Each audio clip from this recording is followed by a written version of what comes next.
Mr. Brock for 5. Go ahead. Thank you, Chair, and good afternoon to the witnesses. Thank you for your attendance. I apologize I wasn't able to hear your opening statements. I trust some of you probably did.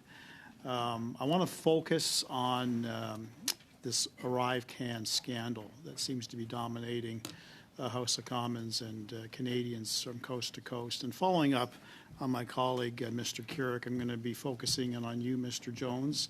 It appears that you have some expertise in this particular area when it comes to technology and data and things of that nature. So at the heart of the scandal, and this may be news to you, is information. It's a lingering question that the Auditor General labored with, that despite all the material that she received from the CBSA, which didn't amount to a lot, given the shoddy paperwork and record keeping, is she was unable to determine who chose this two-person firm who received essentially $20 million of taxpayer funds for doing absolutely nothing other than connecting the CBSA with IT professionals. We have evidence to suggest that information was withheld from the Auditor General, and the information centers around one particular individual by the name of Min Doan, who happens to be the Government of Canada Chief Technology Officer. So one would think, just the label, Chief Technology Officer, that person would possess the necessary skills to retain records. But at the heart of this, mysteriously, he had 4 years' worth of relevant emails during the pandemic when the cost of this Arrive scandal ballooned to over $60 million. 4 years' worth of emails constituting close to 1,700 emails in total just mysteriously disappeared. How can that happen?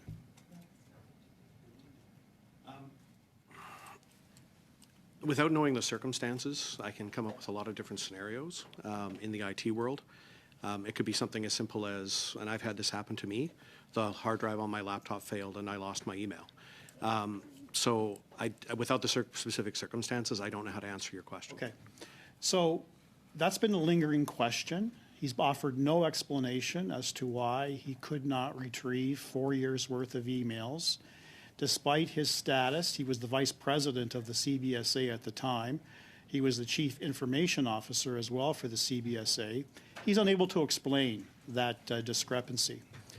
So the CBSA president was unable to really shed any light as to the content. Mr. Brock, we have a point of order from Ms. Khalid. Go ahead, Ms. Khalid. I've stopped your time. You have 2 minutes left. Go ahead. Thanks, Chair. We're just questioning relevance. I understand that the topic that Mr. Brock is highlighting is in study in a number of different committees.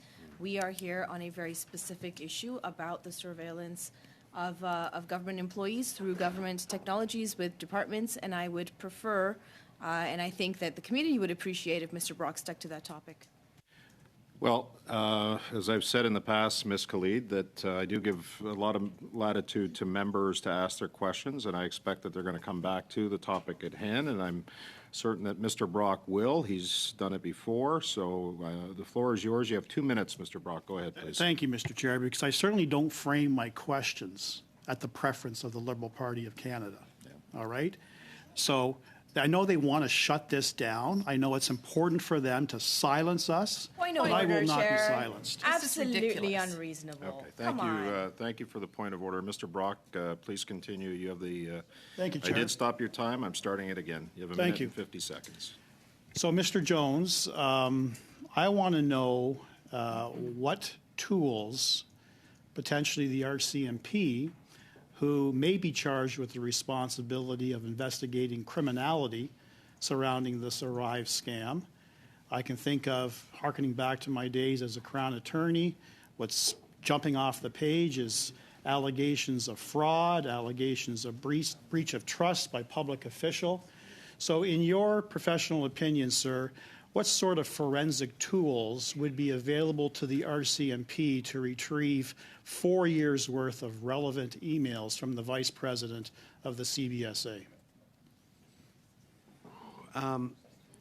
My issue, I honestly have never been privy to any of the investigative techniques that the RCMP use. We've always kept them at arm's length as the IT service provider. We certainly provide them with the base IT. What kind of tools would you adopt then? If, say, for instance, Erin O'Gorman, the president of the CBSA, actually took her job seriously and wanted to retrieve these emails, what sort of tools could you adopt? So if my colleague was asking for advice, certainly that's what we've established these contracts for in terms of the tooling that are required to retrieve information from government-owned devices.